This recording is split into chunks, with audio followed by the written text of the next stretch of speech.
So welcome everyone to part 2 of today's class, and we are going to focus on Purim.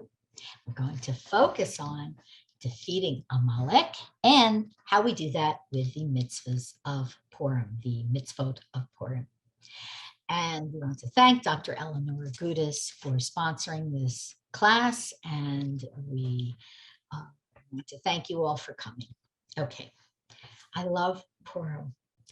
I'm not a party person, but I love learning about Purim, and I love listening to the Geulah, and I love seeing everyone else being loud and crazy as long as I can be a little quiet. Purim is it's just such a wonderful, wonderful holiday. It's really very special. And the Vilna Gaon gives us an idea of why. He explains that Yom Kippur is referred to as Yom HaKippurim, which means a day like, ki is like, Purim. Yom Kippur is a day like Purim, which shows us that Purim is a very great day indeed. Ultimately, it's the holiest day of the year. Now, we're taught that when Mashiach comes, I don't think it's going to be right away. I think it's after a certain time period. I'd have to look it up.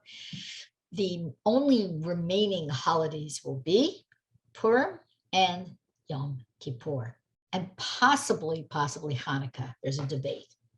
So that just shows you about the lasting value of Purim. Yom Kippur can only try to be like Purim. Okay, so on Yom Kippur, what do we accomplish? Return to Hashem. We return to Hashem. We come back to Hashem with purity. At the end of the day, we're all like the angels. We fast, we don't drink, we don't eat, we don't wear leather. We don't have intimacy, marital relations, and so on. On Purim,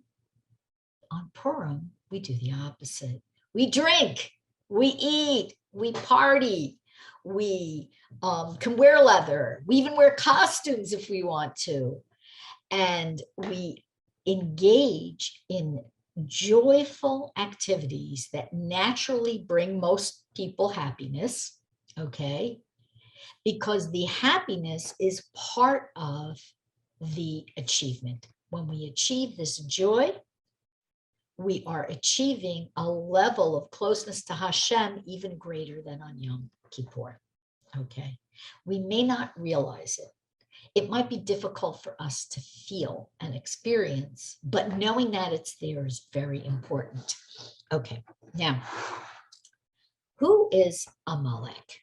Okay, so first of all, Amalek was the nation that pounced on us in the desert, and there was a war. And if you remember, Moshe would hold up his hand and we would be defeating Amalek, and he'd rest his hand and Amalek would take precedence. They would dominate. And that Amalek is central to Purim, the holiday of Purim. Okay, so I'm going to tell you a little bit about why. So first of all, Haman was a descendant of King Agag, and King Agag was a king of Amalek. So Haman was an Amalekite, if you want to say in English, okay? He was from that people. And our sages tell us that someone from Amalek is not allowed even to convert to Judaism. They are intrinsically even throughout. There's a different opinion because there's a descendant of Haman who did convert. He was actually a great rabbi, but that's for another time. Now, Amalek, very famously, the Bnei Yissaschar, and you've probably heard other rabbis say it as well, but he's the source, says that Amalek has the gematria, the numerical value of Safek. Safek is doubt in Hebrew. That gematria is 240, okay? And doubt is one of the qualities of Amalek. It's one of the qualities that we have to defeat. Now, when we are called to remember and defeat Amalek, not just externally, okay, not even mainly externally, but internally, and we're going to talk about that. So Amalek is doubt. And when doubts creep in, we lose that feeling of connection with Hashem. When we don't know which way to turn, or we, God forbid, have doubts in Hashem, when our Amunah and Bitachon, when our Amunah and Bitachon are weakened, our faith and trust in God are weakened, we are exhibiting the characteristics of the Amalek within. And it's very difficult to be free of the Amalek within in this day and age, because we are in the age of Amalek. Now, the generation of Amalek taking precedence began in the year 5760. This is 5782 now. And that was 1999, 2000. Why? Why did Amalek that energy start to rise up? So it's a preparation for the Geulah, the redemption, and Mashiach, okay? Because that year, 5760, is exactly 240 years from the year 6000, according to the Jewish calendar. And 6000 is the absolute last possible time when the Mashiach, the latest possible time when the Mashiach is going to be revealed and come. And at that point, whether he's here already or not, we're going to enter into a new era. We're going to enter into the post era of this waiting for Mashiach, the true Messianic age. So Amalek now is giving its last gasps. He's like somebody who's being wrestled, and he knows that he's going to lose, so he's giving it all he's got. And we look around us and we see that Amalek is giving it all he's got. We began to see it in 2000 very openly. This is even post World War II. We began to see it with the Twin Towers. We began to see it with the total breakdown of morality in this society, and the total breakdown. 22 years, it's insane. Okay, we see that criminals get out on bail, innocent people rot in jail. We see that people are very confused about whether they're men or women. We see all kinds of immorality today, so much confusion, so much doubt, a lack of believing that you and I are creatures of Hashem. It's a lack of understanding that we really are a portion of Elohim. A portion of Hashem is our divine soul. So when we get confused about that, Jewish or non-Jewish, when we get confused about that, things go south. That's the doubt that Amalek causes us. Now, okay, so Amalek, if we don't remember Amalek, we are said to be sent back to Mitzrayim, sent back into bondage, okay? So we can see, again, this concept of being free and liberated within as a human being, and being tortured from within, being in shackles from within, okay, as in bondage, as in Mitzrayim as well. Now, there are different types of conflict that Reb Noson describes that are related to this concept of Amalek. For example, there are the conflicts between husband and wife, where people don't recognize who they really are. They doubt themselves and they doubt their relationship. They're unable to express and show the other one their true self. What's the true self? That soft, loving, both men and women, soft, loving self that's connected to Hashem. And there's so many layers and layers and layers of safek, of doubt about who we are, who our spouses, that this kind of conflict is an embodiment of Amalek. Next, Reb Noson says, the conflict between Jews, the conflict we have with each other, with our neighbors, within our community, and inter-community, inter-community, I think that is, between communities, okay? Where we point the finger, where we doubt the other person's Nakuda Tova. We don't believe that the other person has a Nakuda Tova equal to ours. We confuse and forget that we are not only each individual holy neshamas, but we're all one joined neshama, which I've spoken about many times in the past. This is an attribute of Amalek.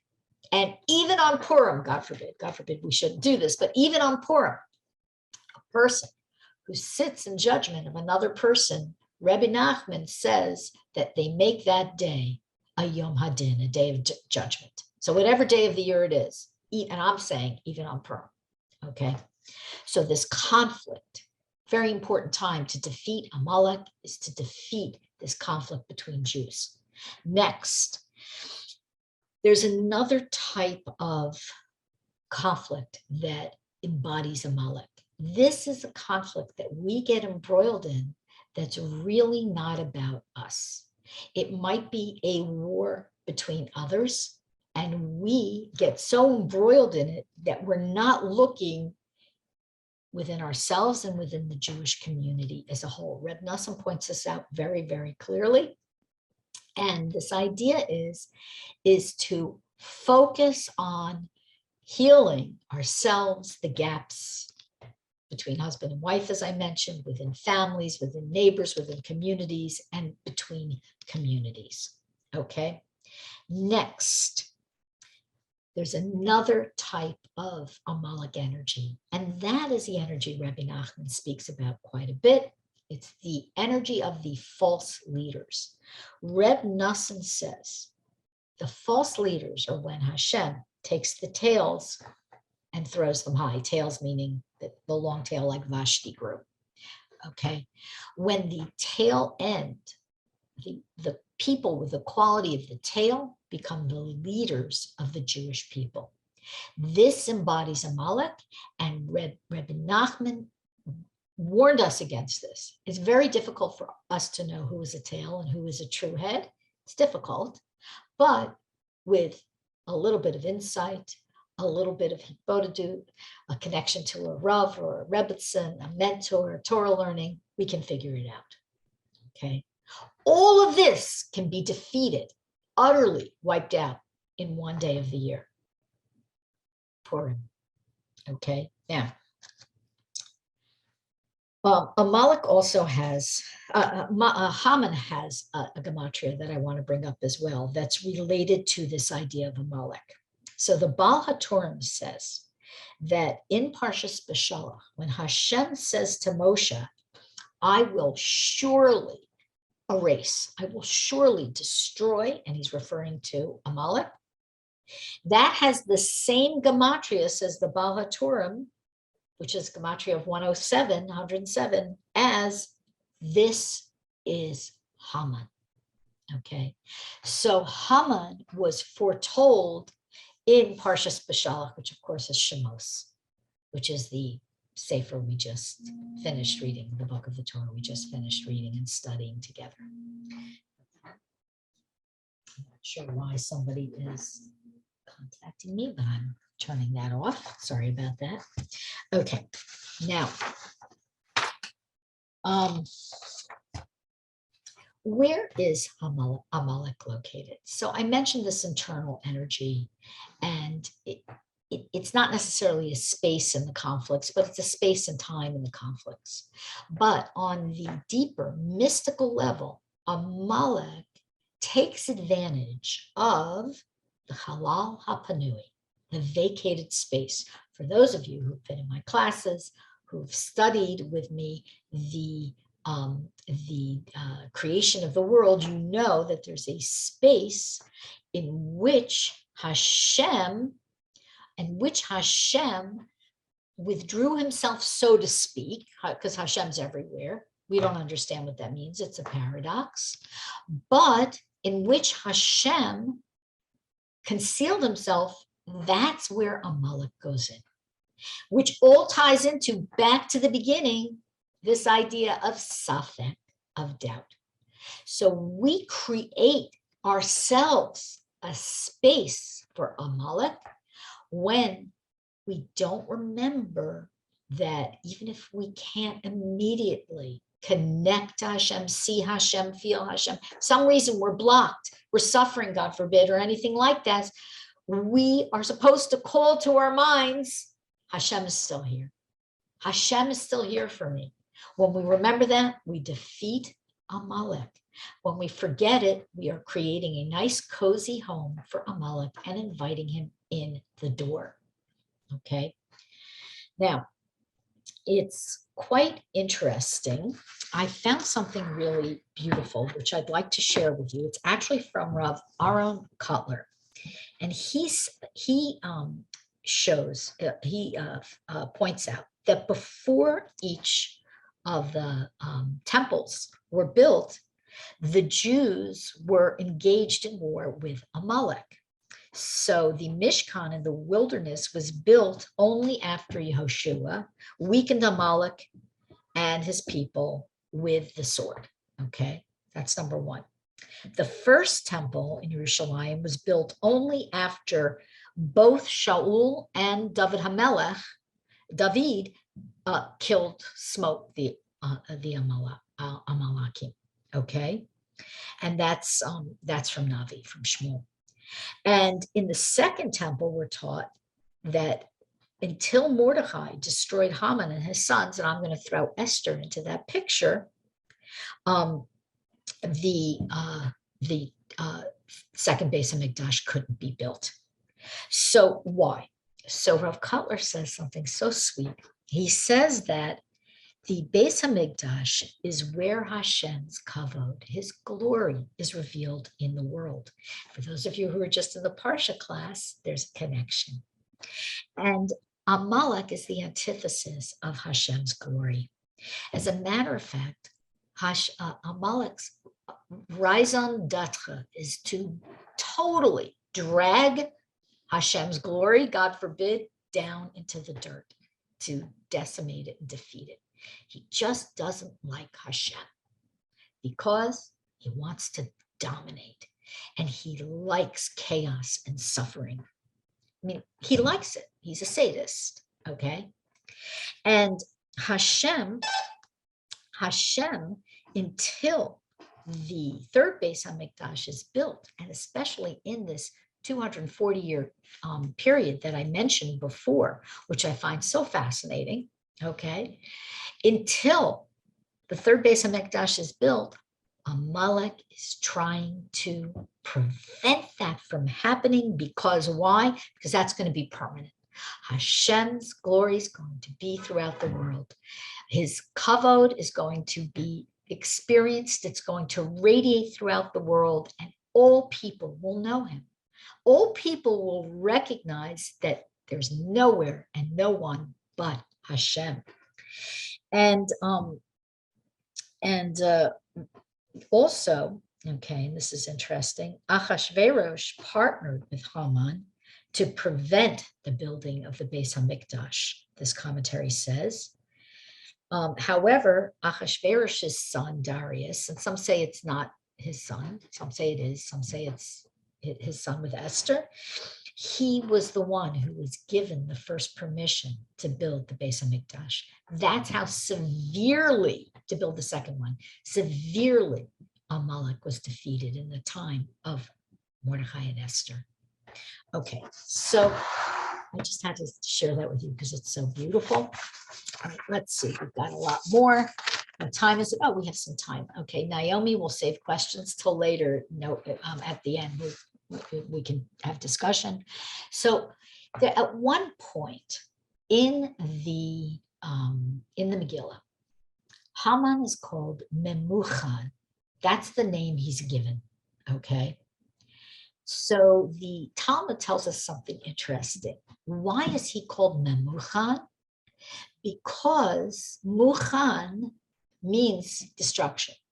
And it's an allusion to this idea, a hint to this idea that Haman will absolutely be destroyed. Now, Haman is like Amalek and like Esav, okay, a master of disguises, okay. He doesn't really love the king. He just wants the power given to him by the king. He has all kinds of tricks up his sleeve, just as his ancestors did and just as Esau did, okay? And they were very much of a kin. They were dishonest. They were liars. They spoke out of both sides of their mouths. I'm not going to go into all the details because I want to get through all my notes today. But one of the reasons why we wear disguises, there's so many reasons why people dress up on Purim, is this idea of showing that despite our disguises, the masks and so on, underneath, we're not like Haman one bit. Underneath, there's a holy Yid, because we're going to take off our disguise at the end of Purim and throw it away or wash it or whatever, put it away for the next child, or you're grown up in a costume, put it away for next year. Okay. So this concept of disguise and masks, there's a lot on it, and there's a lot of beautiful essays on it. So if I can find them, if you want me to find them for you, I have them in Sfarim, but they might be online. Just text me and I'll try to get them to you. Now, the hangman thing, I don't know what's that, scaffolding, excuse me, I couldn't remember the name, that Haman built was 50 amos high. It was massive. Okay.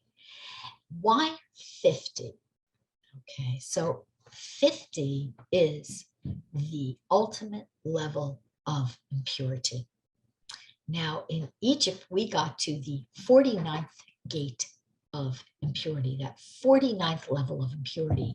And we're told, and all of you know this, that if we had gotten to the 50th level, we couldn't have been saved. Yet we have this open hint to the 50th level of impurity, which existed in the times of Achashverosh and Haman, okay, certainly with all the feasting the Jews were engaged in and so on. And the whole society was so corrupt, and so it was very licentious and vulgarly ostentatious, and very much about sensual pleasures and especially money. And so the 50th level was there of impurity, yet it was defeated. Everything was turned around, and Haman was hung on his own 50th level of impurity scaffolding. So this shows us something which is really beautiful, that before, when we were in Egypt, if we had reached that level, we would have been lost. So what's the difference between Egypt and the time of Purim and the time now? The difference is we have Torah now. We had not Torah. We received the Torah. When we connect to the Torah, even if we have fallen into the 50th level of unholiness, God forbid, and impurity, God forbid, which this generation, look at the past 22 years that I spoke about before, okay? If we fall into this, we can still be saved. The tables can be turned. V'hanafoch hu. Everything that's hidden will be revealed. Everything that's covered will be open. Everything that's down will be up. Okay. And this is the avoda of Purim in a way. It's not necessarily stated per se, but through every aspect of what we do on Purim, This is indeed what we're doing. So let's talk about the mitzvahs of Purim. There's one count of 7. I'm just going to go over the 4 main mitzvahs. Okay, you can look up the details for yourself, but I think it's important to really get a taste for the day as quickly as possible. We have a few minutes left. We're going to run a little bit over, but I hope you'll stay with me. Okay, so the 4 mitzvahs of Purim are Kriyas Megillah, which is the reading of the Megillah, and the listening to, but it's called the reading of the Megillah. And that keeps in mind that we should be following along. When we hear the Megillah read in the night, in the morning, we should follow along with the words. Now, many men have the custom, certainly here where I live, most men have the custom to also read the Megillah out of the scroll to follow along, so that they have cobbled that mitzvah of reading from the Megillah. But us as women, our main job is to make sure we hear every word. Okay, in order to do that, we have to follow along.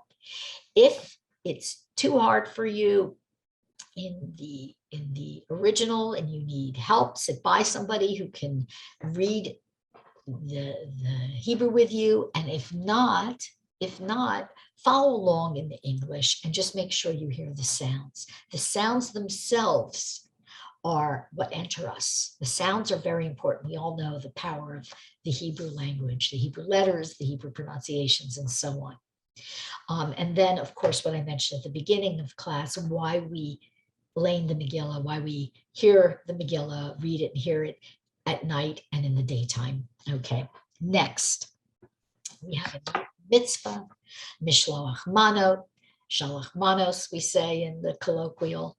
And this is the mitzvah. Some say it's 2 people, some say it's at least 1 person. And there's different opinions. You go with whatever your community says, to give a gift of food, of at least 2 kinds of food to 2 people. So people generally give away more than this, obviously. Just one, you're not just going to want to give it to 1 or 2 people. And many people bake. I gave up baking for a long time ago. I just send. And this is a very beautiful mitzvah. And the reason why we do this is to say thank you to people, to show people that we appreciate them, and to foster friendship. What happens when we're fostering friendship? You give somebody who you maybe had a little disagreement with, you give them a beautiful Purim basket. What happens? Their heart melts. You love each other again. This is defeating Amalek, what I said before about all the conflict and discord and disagreements that are rooted in that safek. This is defeating it. Okay, very important to love each other on Purim. So important. Okay, it's not too late. It's not too late to send out Purim gifts. Trust me.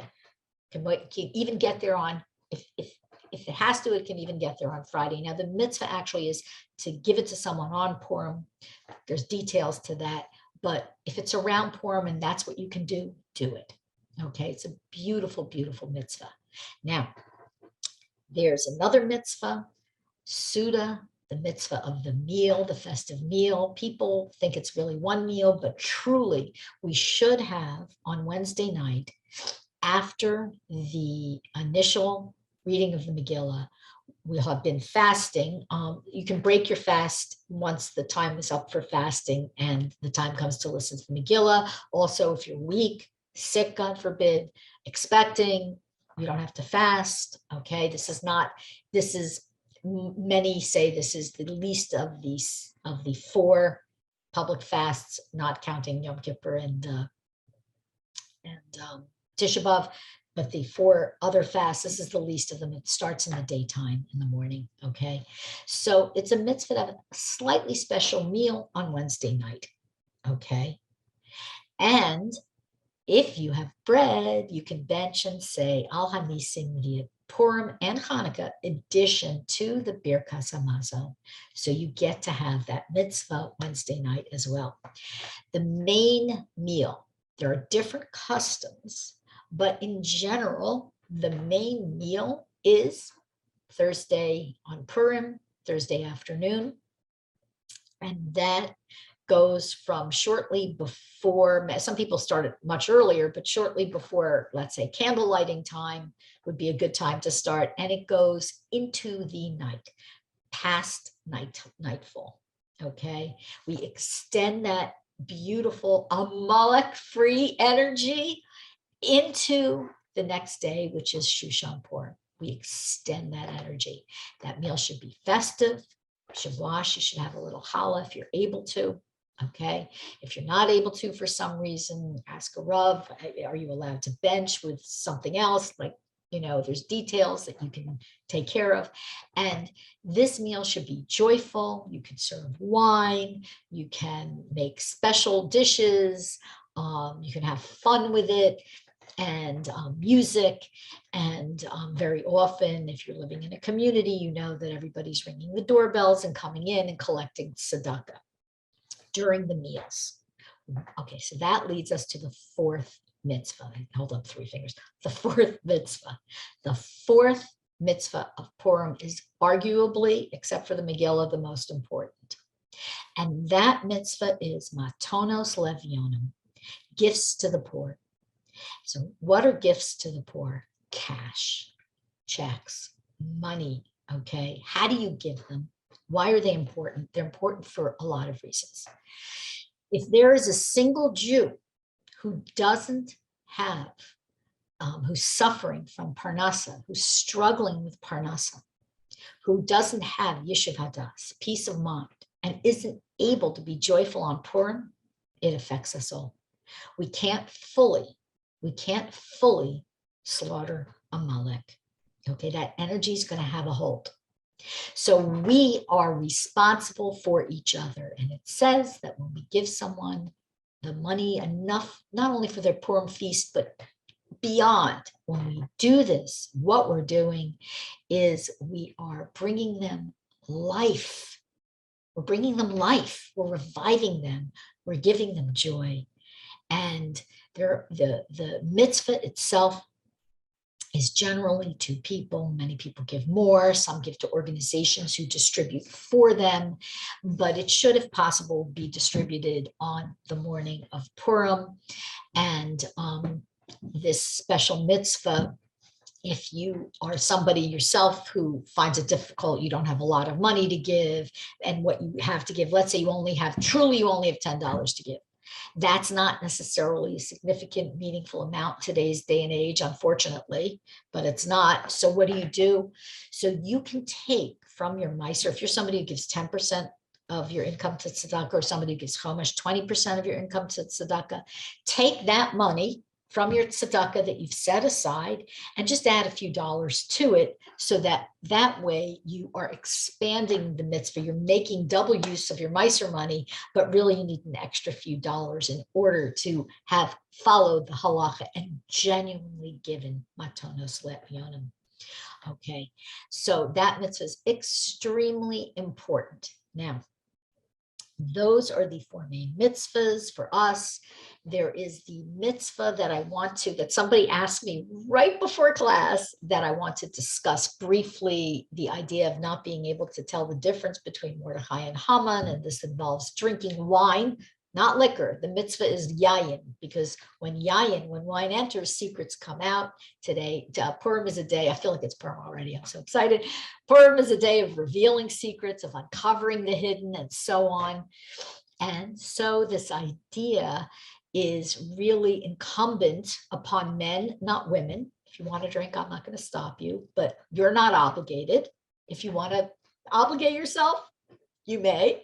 And really the mitzvah is to drink a little more wine than you're used to, so that you're slightly tipsy. And then you can take a nap for 5 minutes, 10 minutes, half an hour. Who doesn't love a nap? And if you can take that nap, that's the space where you can't tell the difference. You're unconscious. You don't have any das when you're sleeping. Rebbe Nachman loves to remind us, that's where you can't tell the difference between Mordechai and Haman, Haman and Mordechai. Okay, now, these mitzvahs are the way in which we defeat Amalek. And we can look back at just a little bit we covered about Amalek, the idea of doubt of Hashem, lack of emunah, discord, conflict, denying Hashem, God forbid, denying Hashem's glory, dominating Hashem, wanting to be the be all and end all. We can look back and begin to just briefly understand that the way to solve this is through these mitzvot. Kriyas Megillah. Megillas Esther means, or Megillat Esther means to gilui, reveal, uncover, really reveal.